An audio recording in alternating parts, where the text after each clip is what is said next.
Eu sou um construtor de pontes. Meu nome é José Eugênio Souza de Bueno Gise.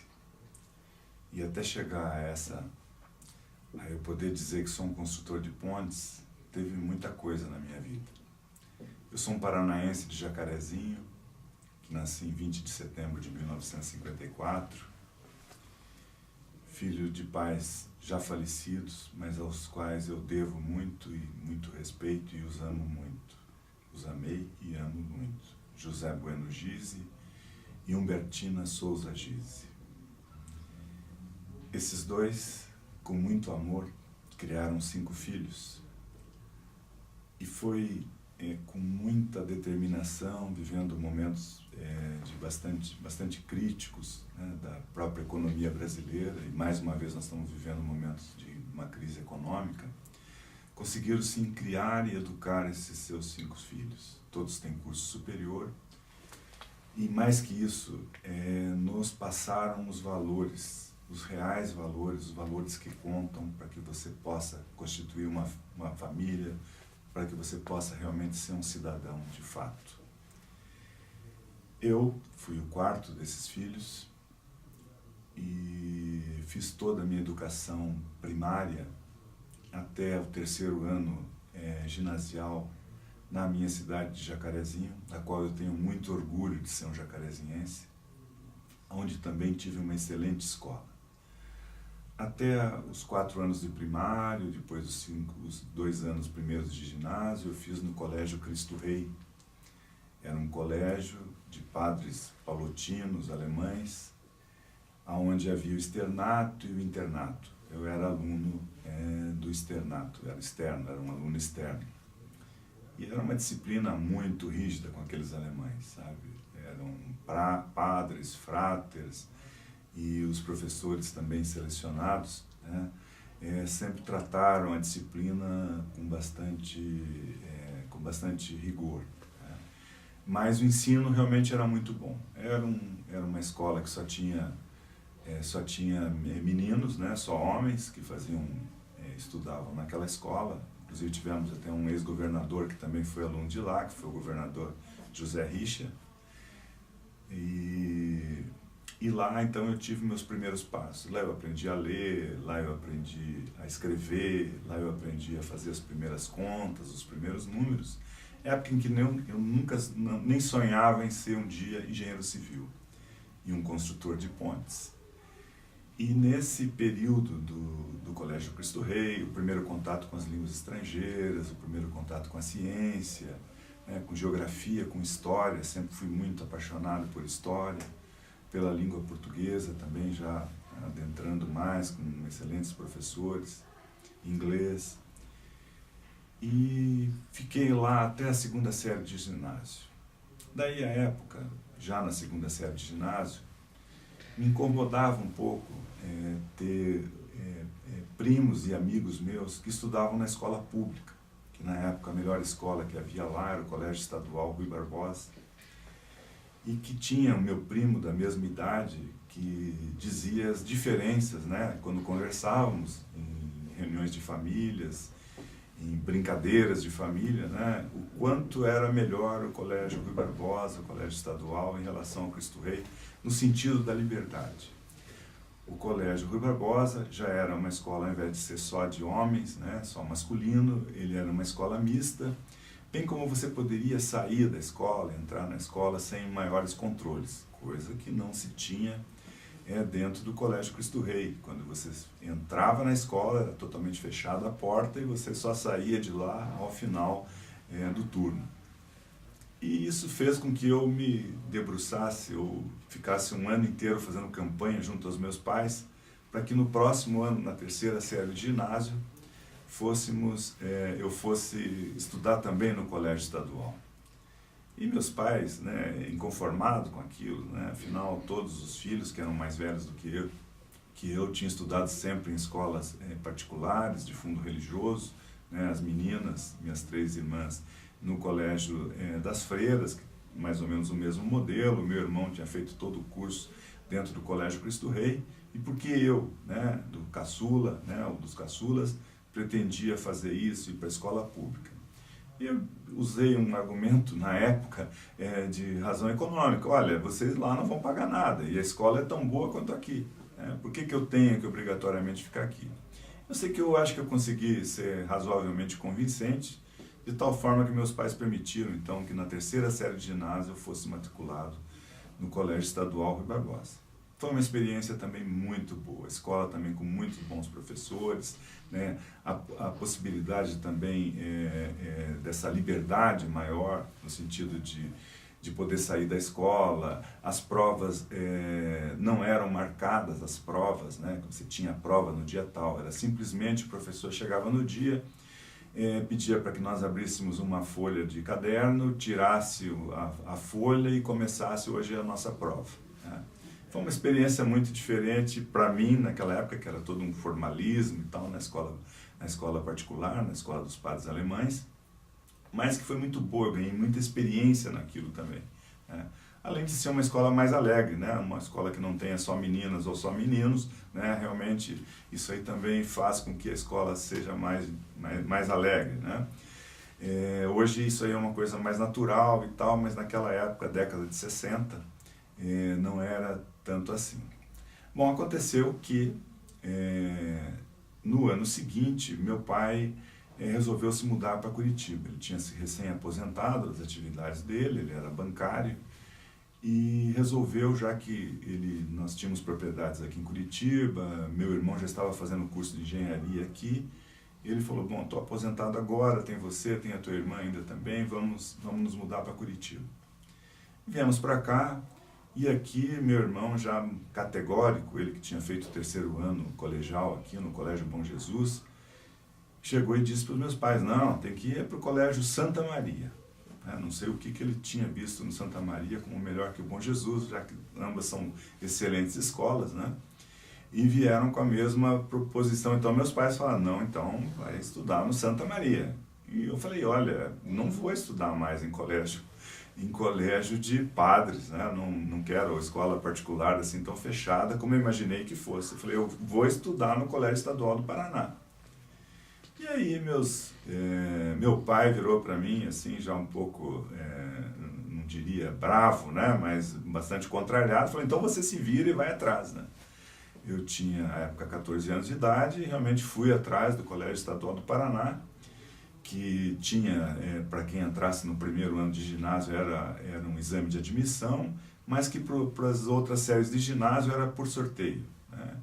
Então, para a segunda série tinha um bom número de vagas, um número de candidatos equivalente, para a terceira série era mais ou menos a mesma coisa, mas para a quarta série de ginásio, também não sei porquê, existiam apenas 4 vagas e aproximadamente 100 candidatos. Né?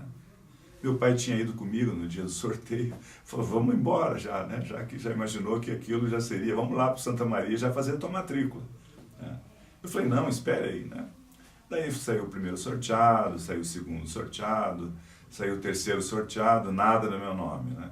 Quando veio o quarto nome, que eu vi que ele começou a se engasgar no nome, meu nome é muito comprido, né? E no sobrenome, eu falei, sou eu, já fui me levantando. E realmente era o meu nome que havia sido sorteado.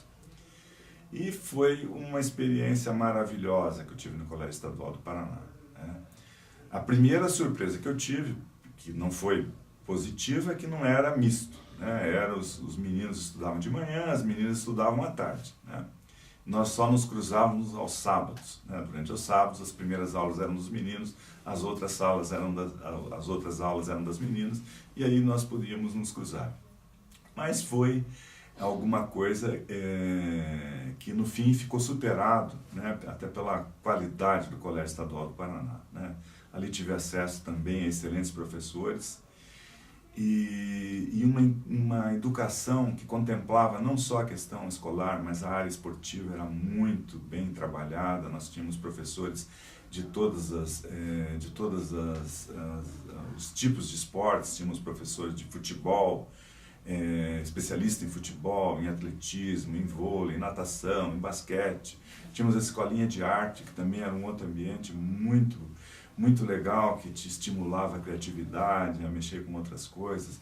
O próprio número de os alunos, os colegas, para mim tudo uma coisa muito nova. Na realidade eu nunca tinha mudado, eu nunca tinha estado fora da minha cidade, pelo menos morar. Eu já conhecia Curitiba, mas sempre como visitante. E ali não, tive a oportunidade de conviver, conhecer melhor a cultura aqui de Curitiba, né?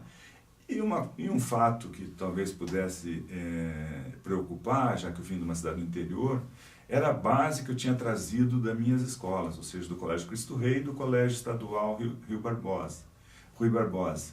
E que nada, né? Eu cheguei aqui e realmente consegui ter um excelente aproveitamento no colégio, nunca tive problemas. E lá então eu estudei da 4ª série de ginásio até o 3º ano colegial, a época chamava-se científico.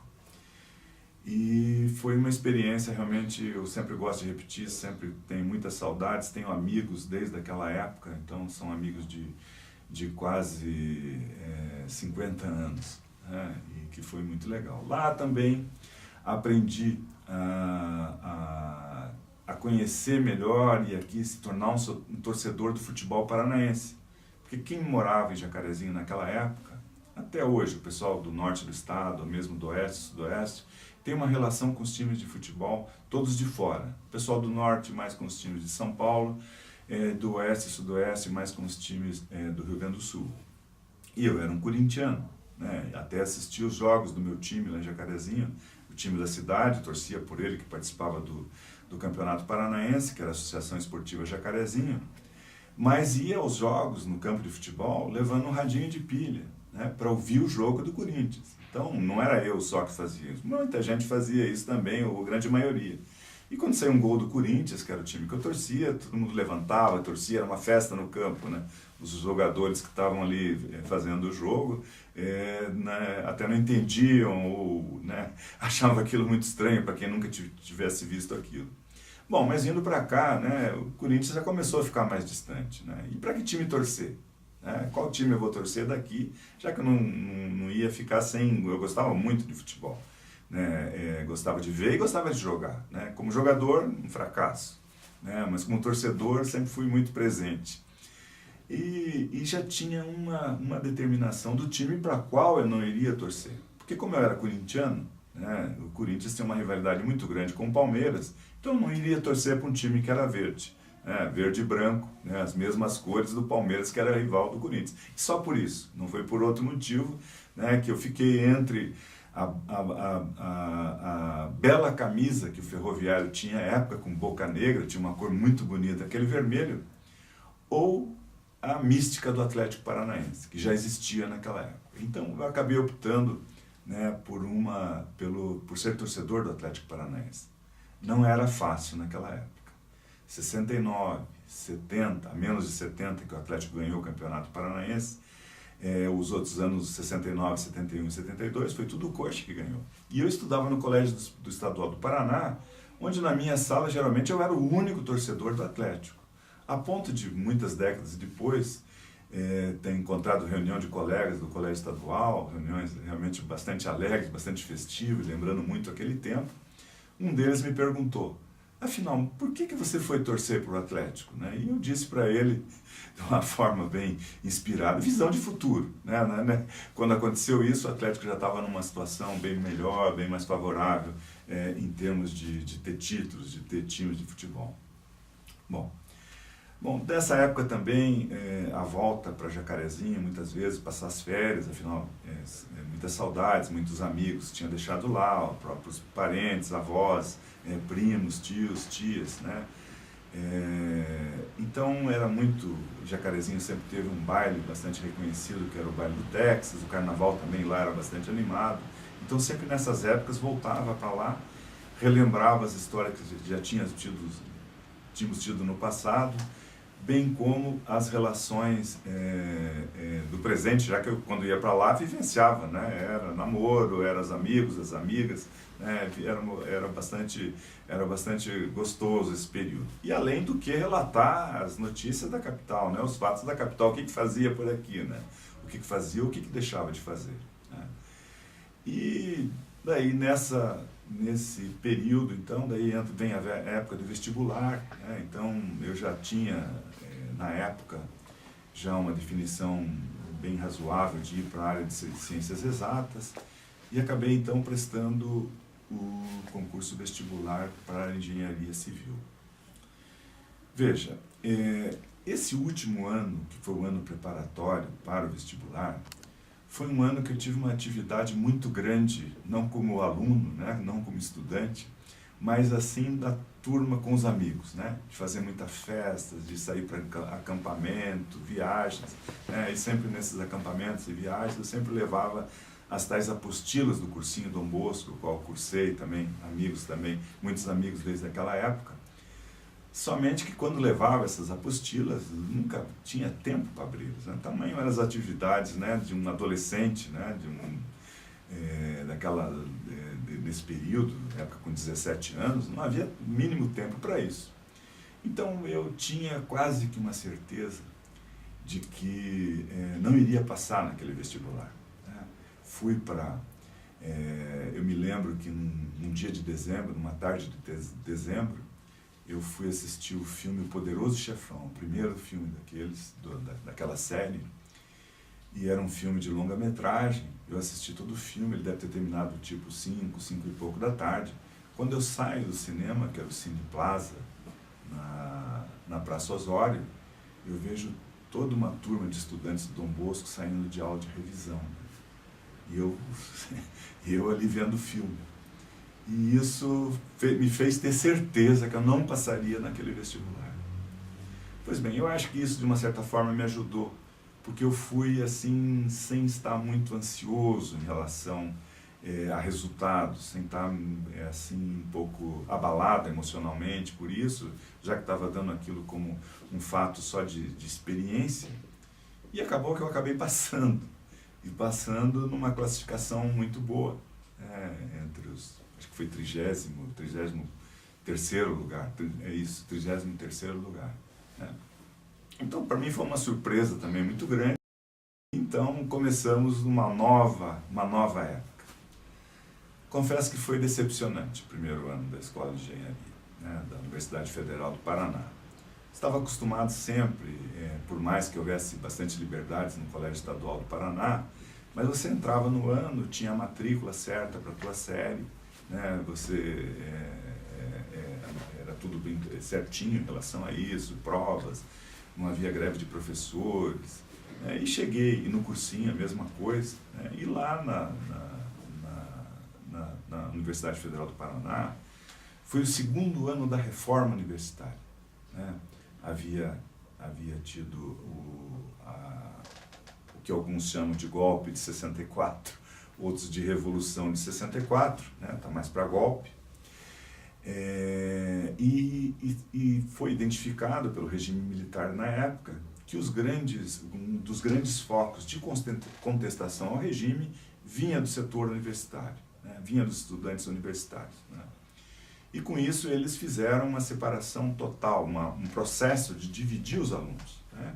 Então eu cursava engenharia civil, ia ter que fazer a matrícula por disciplina, muitas vezes era uma briga, era um estresse muito grande para fazer essas disciplinas.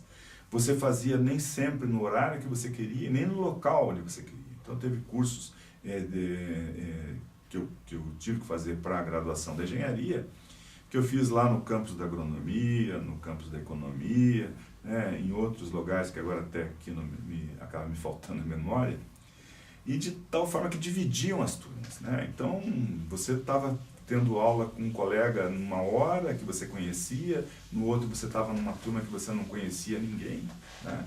Mas mesmo assim a gente conseguiu formar nossas panelas, nossas turmas, né? Mas de uma forma bastante sofrida. Era estressante fazer a matrícula. Com isso, perdi um pouco o ânimo e o meu primeiro ano foi difícil. Foi difícil os 2 semestres, na realidade matrículas semestrais, superar aquele ano. Depois, a partir do terceiro período, que era o segundo ano, as coisas foram se desenvolvendo de uma forma mais natural, mais fácil pela gente. Né? O ser humano se adapta muito bem às coisas. Né? E fui assim, e no terceiro ano me aconteceu uma coisa bastante importante na minha vida. Eu, no dia de amanhã, 21 de maio de 2016, eu vou estar completando 41 anos de namoro. Né? Então, foi o dia que eu encontrei, que eu conheci a minha mulher. Né? Nós namoramos por 6 anos, né? Eu tinha 19, entrando nos 20, ela tinha os 15, entrando nos 16.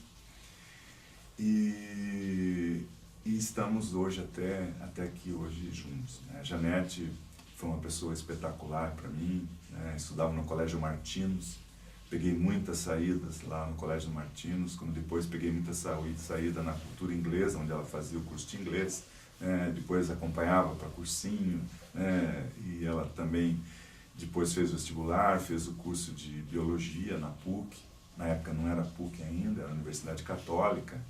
Também muitas vezes a levei, muitas vezes a busquei, muitas aulas ficaram perdidas, também muito estudo foi deixado para trás, né?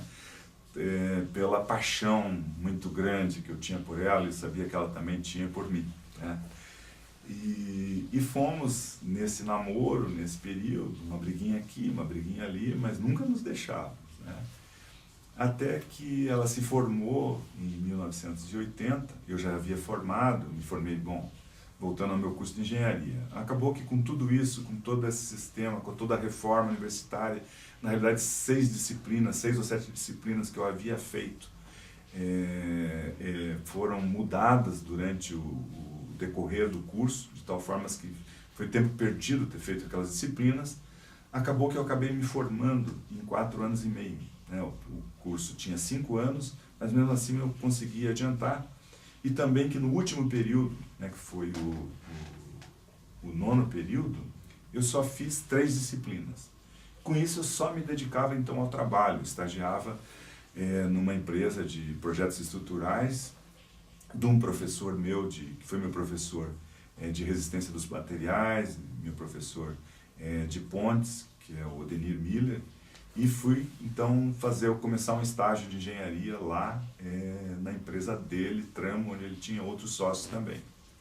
E nessa empresa então que eu comecei a me apaixonar por pontes, né? Então a mexer com cálculo estrutural, né? Com concreto, com aço, com fundações, né? E aí primeiro conhecimento, primeiro contato, né? Com o que é uma construção de fato, da estrutura, a questão de pontes, e que depois isso foi evoluindo mais, né? Bom, vivemos um momento, na época, como sempre nessa nossa economia e engenharia, sempre quando começam as crises, né, a engenharia, porque mexe com investimento, é a primeira afetada. Então os trabalhos também reduziram bastante lá no escritório de projeto de engenharia. Acabou que eu fui trabalhar então na fiscalização de pontes, né, por uma outra empresa, Esteio Engenharia, onde trabalhei também bastante tempo lá, fiscalizando obras, num contrato de gerenciamento, de supervisão de obras, e a minha especialidade, o meu objetivo foi trabalhar com pontes. Então comecei na primeira parte da obra do contorno leste de Curitiba. Estou falando isso final de 1978, início de 1979. Essa obra teve mais duas execuções, né, mais 2 períodos de execução, né, como teve também daí a crise no governo do João Figueiredo, né, do regime militar. Ela teve uma primeira paralisação em 1980, depois foi recontratada a nova licitação, acho que uns 10 anos depois, e só foi concluída, na realidade, no final do século XXI. São coisas que acontecem aqui no nosso Brasil.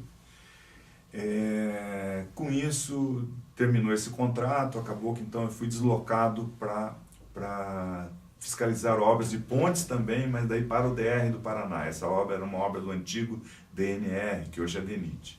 Fui trabalhar então com fiscalização de obras do DR Paraná, ainda pela Esteio, e fui morar em Umuarana, né? E aí o negócio pegou mais, né? A Janete já havia se formado no final do ano anterior, né? E mudar-se lá para Umuarana, eu falei, não, vamos nos casar, vamos ficar noivos e vamos nos casar. E aconteceu então que naquele ano, 1981, nós nos casamos no dia 4 de julho, que é o dia da independência americana, né? O Independence Day, que eu sempre digo, brincando para minha mulher, que foi o My Independence Day, né? Porque realmente eu fiquei um dependente dela, mas num regime de muita parceria, muita cumplicidade, né?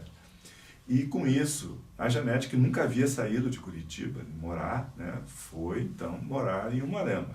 Né? Lá em Umuarama, eu antes, né, fiz um trabalho, né, com ela, dizendo o seguinte: olha, Janete, a cidade, né, nem tem ruas, não são todas as ruas que são pavimentadas. Então, a nossa rua lá é uma rua de terra, né?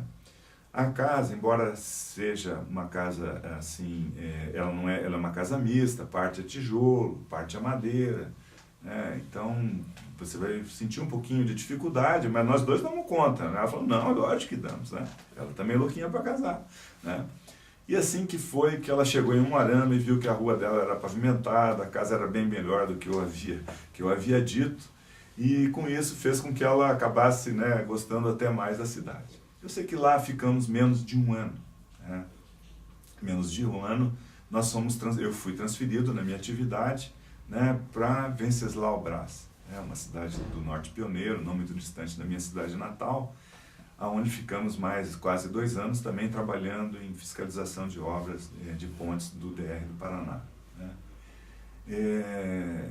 Lá já era uma cidade menor, a Janete sofreu um pouquinho mais, né, porque por ficar sozinho, eu tinha as obras todas distantes, eram na região, mas eram distantes, eu viajava muito. Né? Mas daí ela começou e ela achou, então começou a lecionar. Né? Tinha um colégio de freiras lá, ela foi conversar com as freiras e começou então a lecionar. Isso foi, acho que no mês de agosto de 1983, quando veio daí uma outra transferência. Né? Então fui transferido para a região de Francisco Beltrão, né? Do sudoeste do Paraná. Nós atravessamos o estado ali, né? Estávamos aqui em Curitiba, fomos para Umuarama, de Umuarama para Venceslau Braz, de tal forma que em menos de 3 anos a Janete já estava vivendo na sua 3ª casa. Né? E Francisco Beltrão, na região sudoeste, é um lugar muito bonito do estado, sabe? Tem uma riqueza muito grande, tem uma cultura muito gaúcha, mas é um povo muito alegre, muito trabalhador, e tem uma distribuição de renda que é peculiar dentro do estado. Tem eu diria assim que deve ter um índice Gini muito bem avaliado, bem distribuída a riqueza. Não tem pessoas nem muito ricas, também como não tem muitos pobres. Né? E isso é uma coisa que faz bem para a gente, você ver aquilo, vivenciar aquilo. Realmente, nós tínhamos vindo de Umuarama antes, né, que era uma cidade maior que Francisco Beltrão, mas o comércio de Francisco Beltrão era muito mais pujante do que era o comércio de Umuarama. Fruto disso, de uma distribuição de renda melhor. Bom, e lá nós ficamos 4 anos e meio morando em Francisco Beltrão. Tínhamos também, e nessa época, desde lá de Umuarama, como passamos por Venceslau e Francisco Beltrão, contatos com outros casais da mesma idade nossa, vivendo as mesmas experiências, as mesmas dificuldades, início de vida de casado, né, que também estavam morando fora das suas regiões, fora das suas cidades. Então isso também criou um entrosamento, uma amizade que a gente mantém com vários deles até hoje. Mesmo pessoas das próprias cidades onde nós moramos também temos relações de amizade até hoje, o que foi muito bom.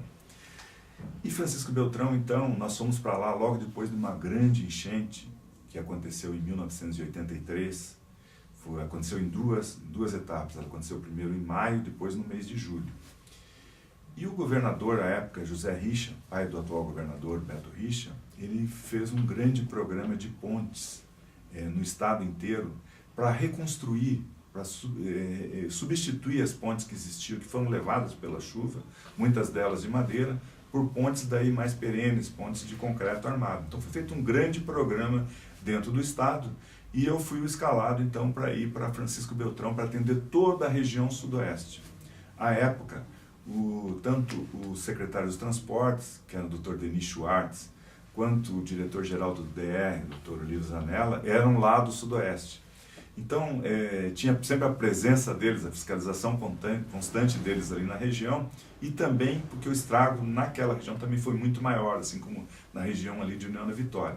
Então eu tive muito trabalho, ganhei uma experiência muito grande, né, conhecendo e ajudando com muitas empresas, porque como veio um processo muito grande, era um programa muito grande de pontes, não existia empresas que tradicionalmente atuavam nesse campo, elas não davam conta do número de obras que existiam. Muitos eram de tamanho maior, mas outros eram menores, mas um tanto tão importante quanto as outras maiores.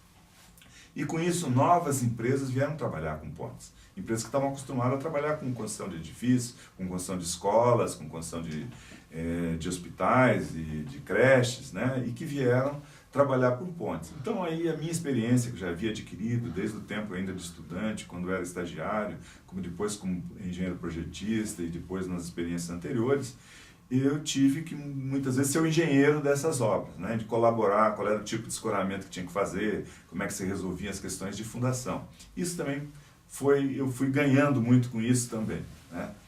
Não era um fiscal assim muito fácil, né? Eu hoje reconheço que eu não era muito razoável na fiscalização, eu sempre queria ver muito Estado, né? Não queria prejudicar a empresa, mas defendia uma força muito grande a questão de gastos dos estados, né? Então, do Estado.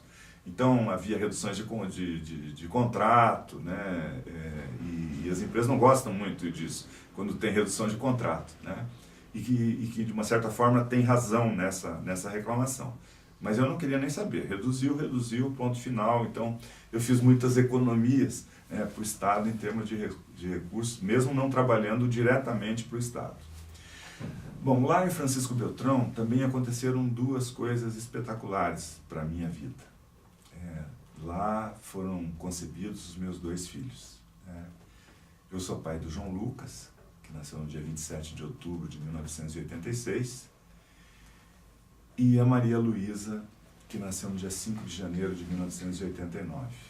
Embora tenham nascido os 2 aqui em Curitiba, mas eles foram concebidos lá em Francisco Beltrão. Nós tivemos algum probleminha para engravidar, nós tínhamos problema de gravidez, tivemos que fazer algum tratamento durante um período, né? Mas depois do João Lucas ter nascido, o da Maria Luísa foi programado para nascer naquela época e vieram, nossa, eu tenho muito orgulho desses filhos que nós temos, eu e a Janete. Eu agradeço muito sempre a Janete, falei, puxa, Janete, você não poderia ser melhor, não poderia ter sido melhor mãe, ter gerado esses filhos que você gerou para mim, essa minha condição de ser pai, né?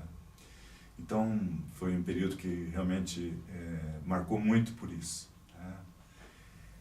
Bom, daí chegou 1989, eu fui, 1988 ainda. Em 1988, eu fui contratado pelo DR. DR, à época ainda, período antes da Constituição, não era necessário fazer concurso público. E dentro dessa possibilidade, eu fui contratado CLTista pelo DR do Paraná para assumir e coordenar a fiscalização de uma obra sobre uma ponte sobre o Rio Paraná, de mais de 3 quilômetros, lá em Porto Camargo, adiante de Umuarama, né, no município de Caraíma, divisa com o Mato Grosso do Sul. Do lado de lá o município era de Naviraí. Na realidade nós atravessamos 2 canais do Rio Paraná e mais uma grande obra sobre o Rio Amambaí. E com isso nos mudamos para Umuarama. Então foi a nossa segunda estadia em Umuarama, né? Agora numa situação onde o João Lucas já foi nascido e a Maria Luísa então nasceu quando nós já estávamos morando lá em Umuarama. Então, os primeiros passos da Maria, do João, já as primeiras corridinhas aconteceram lá no município de Umuarama, morando numa outra casa, fizemos outros amigos, né? E a Janete, que havia começado a lecionar em Venceslau Braz e só pôde lecionar durante 2 meses, já em Francisco Beltrão não, ela lá em 1984, já com aula a semana inteira, né? Então ela teve o meu primeiro contrato dela de CLTistas com o Estado, trabalhando no Colégio Reinaldo Sás, e também dando aula de ciências, e também no Colégio Nossa Senhora da Glória, que era uma escola particular de lá, onde também dava aula de ciências, e no Colégio Madre Teresa, que era de 2º grau, onde ela era professora de biologia. Até hoje, como uma coincidência, o prefeito lá de Francisco Beltrão atual né, o Cantelmo Neto, foi aluno dela nessa época que nós vivemos lá, né? E ela tem uma história muito bonita com a educação, né? Então, dali ela nunca mais deixou de trabalhar, ela fez concurso para o Estado, fez 2 concursos, teve 2 padrões e levou isso até a sua aposentadoria, que aconteceu no ano passado. Mas sempre, apesar da atividade escolar lhe exigir bastante, ela sempre foi uma professora muito querida pelos seus alunos, né, por onde passou, né, sempre muito amiga, como professora de ciências, como professora de biologia, sabia lidar com os adolescentes, né? Havia sempre uma procura, até na nossa casa, de vir os alunos querendo falar com a professora Janete, né? Ela, além de ser muito boa professora, também era muito bonita, né? Aliás, continua muito bonita até hoje, né?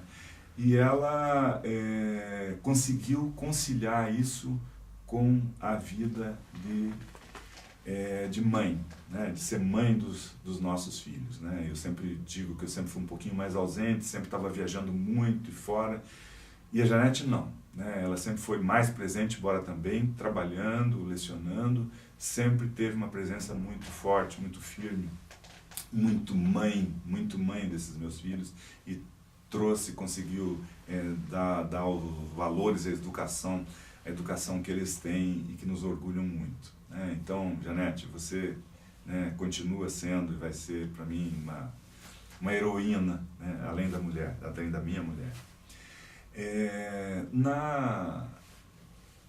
Lá em Umuarama, então nessa segunda estada, foi um desafio muito grande pelo fato de que era uma ponte bastante arrojada, tinha vãos, comprimento muito grande, os vãos no rio, as fundações em água profunda, tudo com mais de 20 metros de profundidade, você instalar as fundações no meio daquele imenso rio, né?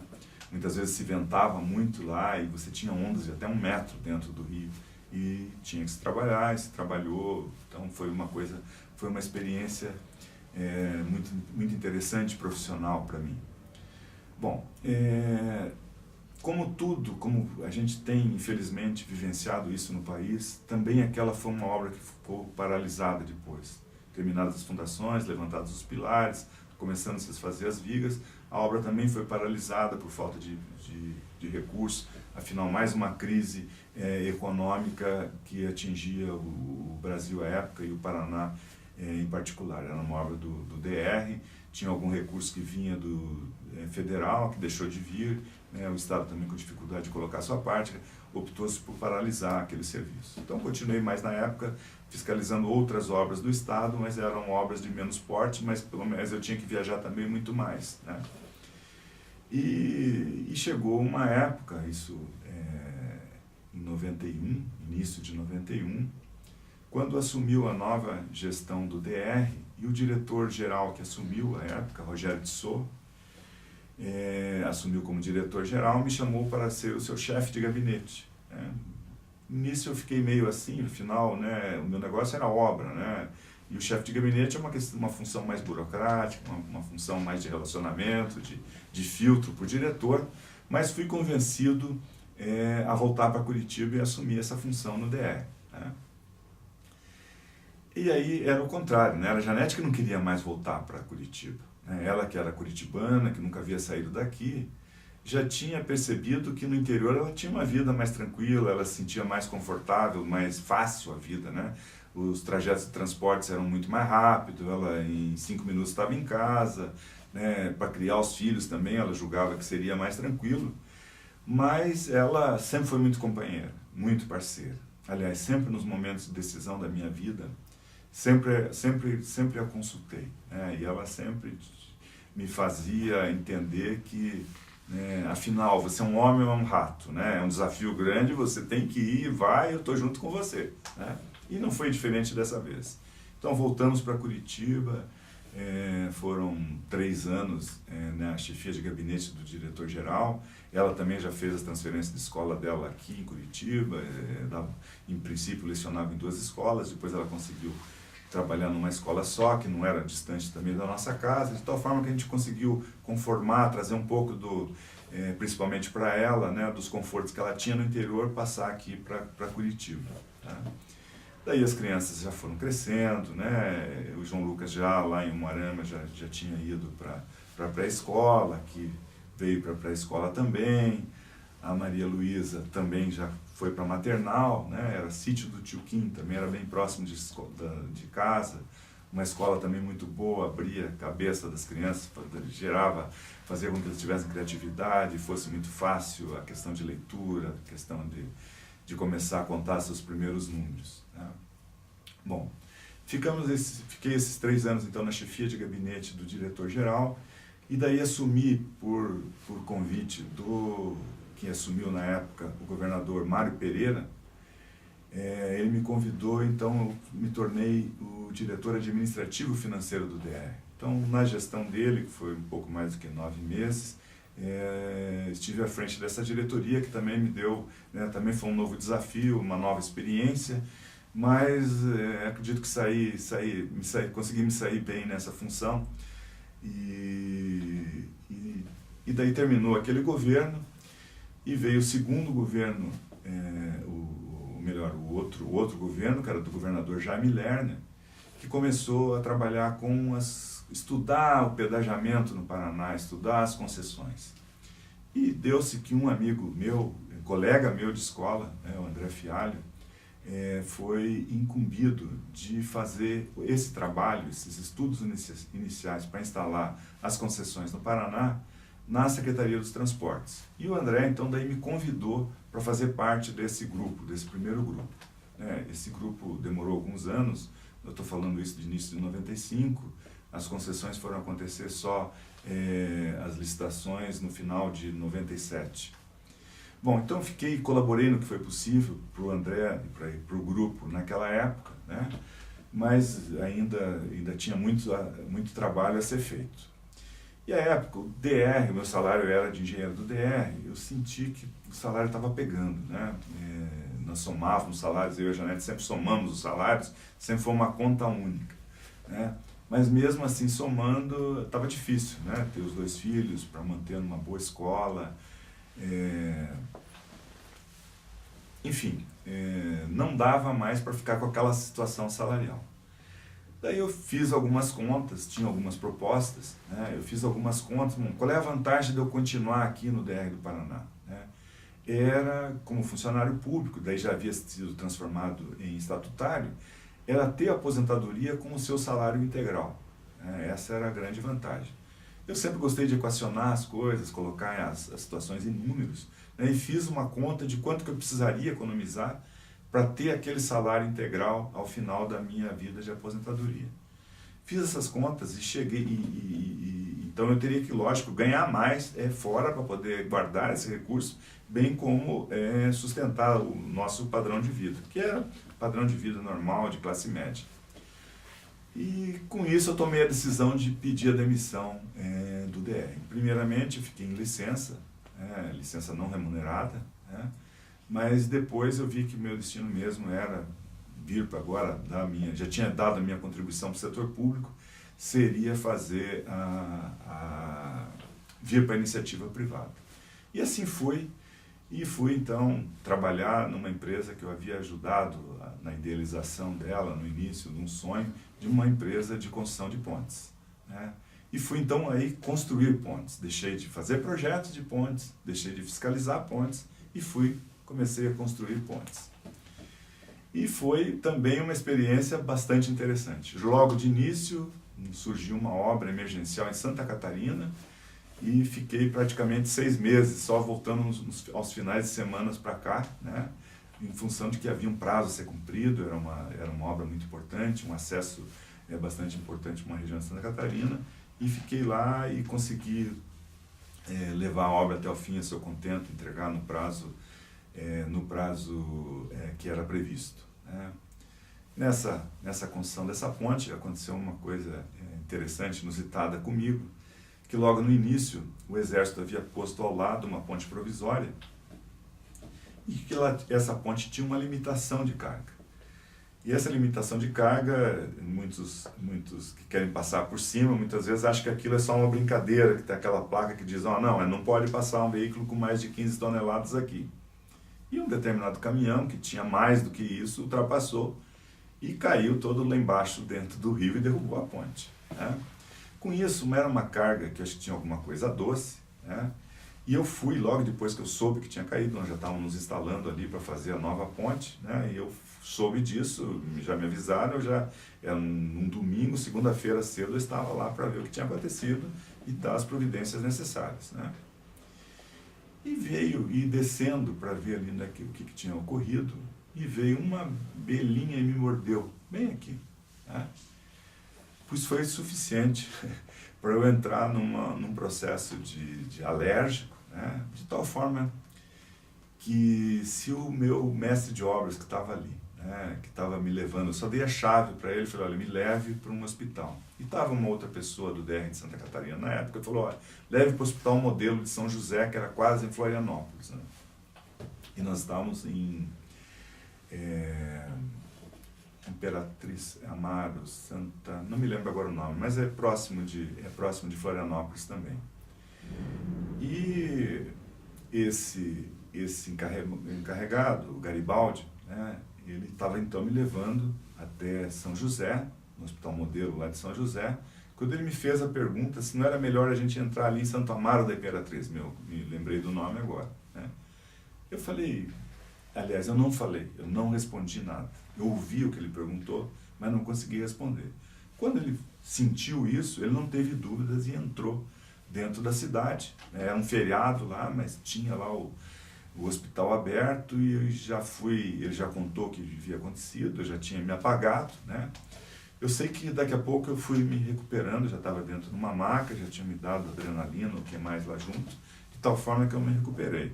Se não fosse o Garibaldi, né, Pereira da Luz, agora me lembrei o nome completo dele, naquele dia eu teria, o engenheiro sonhador de construção de pontes teria acabado naquele dia. Graças a Deus e ao Garibaldi, isso não aconteceu, bem como quem me atendeu lá em Santo Amaro da Imperatriz.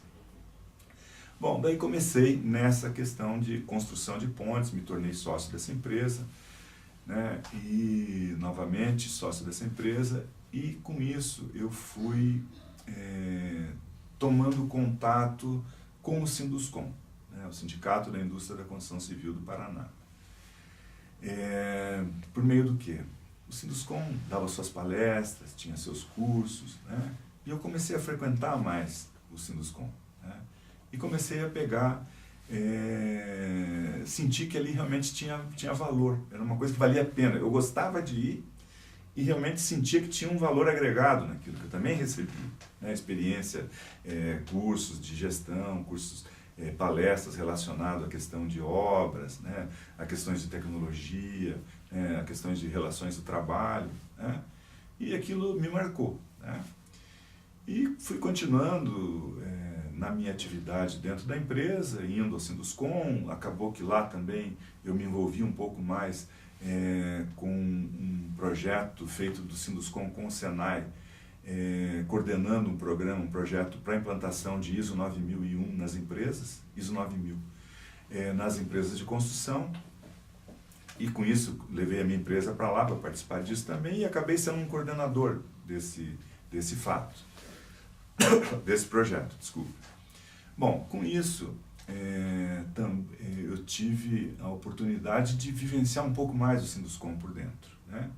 Daí o presidente, na época era meu colega, tinha sido meu colega de turma de engenharia, me convidou para assumir a comissão de materiais. E com isso começamos a ter uma atuação, em princípio, menor dentro do Sinduscom Paraná. Um belo dia, estava eu na empresa que eu atuava, era diretor, quando eu recebo um telefonema do engenheiro Ramon Andrés Doria. Ramon iria se candidatar para uma nova gestão à frente do Sinduscom, era um período um pouco crítico para o sindicato, e ele achou que seria importante, com a experiência dele, assumir aquele período de 3 anos. Pelo menos ele iria se candidatar a isso. E eu tinha, como tenho até hoje, uma consideração muito grande pelo Doria. Doria é uma referência na construção civil do Paraná e se tornou uma referência para mim também. Então, Doria para mim era alguma coisa assim meio que inatingível, né? E um belo dia, eu nunca havia falado muito com ele, ele com certeza deveria prestar atenção no que eu falava, ele me ligou nesse dia me convidando para ser o diretor financeiro da próxima gestão. Eu falei, nossa, mesmo? Ele falou, sim, eu gostaria que você assumisse essa função, essa diretoria, ser vice-presidente financeiro do Sinduscon.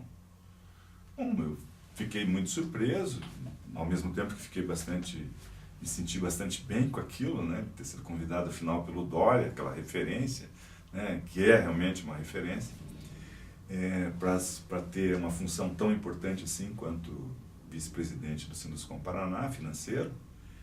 E eu falei, olha, só vou consultar meus sócios, né? E fiz a consulta. Um dos meus sócios também era uma pessoa que tinha uma bastante atuação em entidades, né? E todos concordaram de tal forma que eu assumi eu participei da chapa dele, foi chapa única, né, como diretor administrativo financeiro. Era um período difícil, as contas, o caixa não estava nem um pouco bom naquela época quando recebemos, né? E eu, até por conta dessa experiência que eu havia tido como coordenador, né, desse programa de implantação de ISO 9000 nas empresas construtoras, tinha tido um contato muito grande com o Senai Paraná, que tem uma estrutura fantástica, presta excelentes serviços para o setor da construção, não só para o setor da construção, mas para todo o setor industrial dentro do Paraná e no país, né? Mas sendo que o nosso regional, aqui o Senai Paraná, é uma referência nacional, assim como também o SESI Paraná. Com isso eu sugeri, né, aquela administração, tínhamos outros componentes, de fazermos um planejamento estratégico daquela gestão, né? E aquilo eu participei realmente com bastante afinco, né? E todos apoiaram a ideia, e o trabalho, aliás, não fui eu, todos trabalharam com muito afinco, e foi eu diria assim, um plano mestre do Sinduscon, de 2001, quando a gente começou a trabalhar no final do ano, até o período de hoje. Esse plano mestre funciona, as suas linhas gerais, a sua linha mestra funciona, é seguido e obedecido por todas as gestões que sucederam aquela gestão do Dória, sua diretoria, obedeceram aquilo, lógico, fazendo as suas alterações necessárias, né, ao longo do período, em função até da ênfase que uma gestão dá à outra, tem sido seguido até hoje e foi muito vitoriosa. Bom, fiquei um ano na gestão do Dória, quando, por muita insistência do Rogério Tissot, aquele mesmo meu amigo que havia sido diretor-geral do DR, e que no ano de 2003, no início de 2003, tinha sido novamente convidado para ser o diretor-geral do DR. E eu, não era esse meu projeto, né? Porém, alguns fatos me fizeram imaginar que talvez fosse uma oportunidade de fazer uma mudança na minha vida. E assim eu fiz, né? Conversei com meus sócios, meus ex-sócios, eles não gostaram muito da ideia, né? Tivemos algum problema de entendimento em relação a isso, mas foi todo superado, né? Acontece que a discussão nossa de sair da sociedade demorou um pouco mais de tempo do que se devia, e isso me causou um problema depois, porque esse era o governo Roberto Requião, né? Eu falei para o Rogério, diga para o Requião de onde é que eu estou vindo, afinal eu era sócio, eu estou vindo de uma empreiteira, eu sou empreiteiro, né? Era sócio, e um dos meus sócios era o presidente da PEOP, né? cujo nome o Requião pelo menos gostava de esconjurar quando falava, né? Bom, e com isso ele foi comunicado a ele, depois eu soube que ele falou, se der problema lá na frente a gente demite, só que eu não sabia disso, e fui para lá assumir a questão, a diretoria operacional do DR. Era a diretoria que trabalha com toda a conservação das rodovias no estado, mas também trabalha com a questão dos pedágios, né, das concessões. Ali foi muito desgaste, foi uma situação bastante desgastante, mas estávamos avançando para ver se encaminhávamos para uma decisão de negociação, né, de tal forma que os pedágios realmente eram muito caros, aliás, são caros ainda até hoje, e a gente imaginava que pudesse fazer uma negociação, né? Mas o Requião, depois de 9 meses, 8 meses que estavam lá, né, ele soube que ainda não tinha sido formalizado na junta a minha saída da empresa da qual eu era sócio, e resolveu, não, já exoneramos de cara, né? Então eu já imaginava que ele poderia fazer alguma coisa dessa, e realmente ele fez, né? Infelizmente aquilo foi muito duro para mim, né? Afinal eu ficava sem empresa e sem emprego, né? Com os 2 filhos ainda em fase de crescimento, todos em casa, né? E nessa situação é que eu resolvi então incorporar a minha empresa, né? Que também fazia parte desse grupo, mas era uma empresa muito pequena, tinha muito poucos recursos, mas que nessa divisão da sociedade eu fiquei com essa empresa, né, que é a Itaúba, Incorporações e Construções Limitada, e ela realmente tem me dado muita alegria, muita satisfação, porque lá eu me realizo ainda mais como construtor de pontes, né? É um trabalho que eu faço, mas que eu faço gostando sempre, né? Sempre querendo mais, eu estou sempre motivado a me trabalhar, me remotivando para trabalhar e seguir em frente. Contar que todos esses percalços, todas as situações, sempre a minha mulher, sempre junto comigo, muito parceira, sempre o meu apoio, sempre o meu esteio, né? Então, sem ela, eu não sei como é que eu superaria, ou se superaria todas essas fases que eu tive na minha vida. Aí, já contava também, não só com o apoio dela, mas também com o apoio dos meus filhos, né? Do João Lucas, com o jeito dele de ser, com a Maria Luísa, do jeito dela, né, de ser, mas também todos me apoiando nas decisões que eu tomava naquela época. Bom, a Itaúba tomou um destino que eu nunca imaginei, um projeto para ela que fosse assim tão vitorioso, e que é vitorioso, né, de uma dedicação muito grande, muito especializada na construção de pontes, na construção de viadutos, né, de tal forma que a gente realmente tem cativado os nossos clientes, cumprindo prazo, cumprindo preços, né, e entregando sempre uma obra de qualidade, né, de tal forma que sempre aqueles que nos recontratam, né, já se sentem felizes por estarem contratando, sabendo que vão receber o produto na hora, a tempo e com a qualidade correta, com a qualidade desejada. Mais que isso, a gente oferece soluções. Quando acontecem problemas, engenharia normal, acontecendo problemas, nós somos formados para resolver problemas, né? Então, gente, sempre a Itaúba, seu corpo técnico, hoje não sou só eu, tem a Rose lá comigo que está desde o início, tem o engenheiro Rafael, tem o Ivelto, tem o Haroldo, tem o Padilha, tem o Vanderlei, né? São pessoas que estão mais próximas conosco e trabalhando lá no dia a dia, o Diogo, né? Que dão, e toda essa equipe dá tem um compromisso de superar as expectativas dos nossos clientes, né? Essa é uma coisa que a gente passou para eles, e que faz com que todos também continuem gostando de trabalhar e de fazer pontes, sentir orgulho daquilo que fazem, né? Como diz o Dória, deixando rastros por aí, né? Bom, com isso, depois que a situação foi estabilizando da Itaúba, eu comecei a voltar a ter contato por convite, né, com o Sinduscom Paraná, e assumi inicialmente a vice-presidência de responsabilidade social, uma coisa diferente para mim, nova, mas que também gostei muito de fazer, né, e essa é uma área cada vez mais valorizada pelo setor, né. Depois assumi a vice-presidência de obras públicas, né, um setor que eu já atuo, já trabalhava, já conhecia, acho que pude contribuir também um pouco nisso. Depois, com o Normando Baú, assumi a vice-presidência, primeira vice-presidência dele, né, e o sucedi, né. Então, estamos na gestão 2014, 2016, como presidente do Sinduscom. Disse para a Janete, né, no dia da posse, um pouco de dias antes, que seriam mais 2 horas só por semana, né. Pois bem, essas 2 horas, na realidade, são as 2 horas que praticamente eu dedico para a minha empresa, né? Todos os demais são para o Sinduscom com horários bem alargados, muitas vezes, né? Daí veio a questão da Câmara Brasileira da Indústria da Construção, que eu também sou vice-presidente do Zé Carlos Martins, que é um colega meu de turma, amigo de turma, né? Que nos dá a honra como paranaense de ser presidente dessa entidade que é a maior, que mais representa, o que melhor representa, o que representa o setor da construção no país inteiro, né? Também sou vice-presidente da FIEP, né, do presidente Edson Campanholo, que também me convidou para essa função de fazer parte da sua diretoria, onde também tem várias incumbências lá dentro. Então, dentro Dentro da FIEP, eu sou o coordenador do Conselho de Assuntos Legislativos, então tem todo o cipoal legislativo que afeta o setor, né, todo o setor industrial.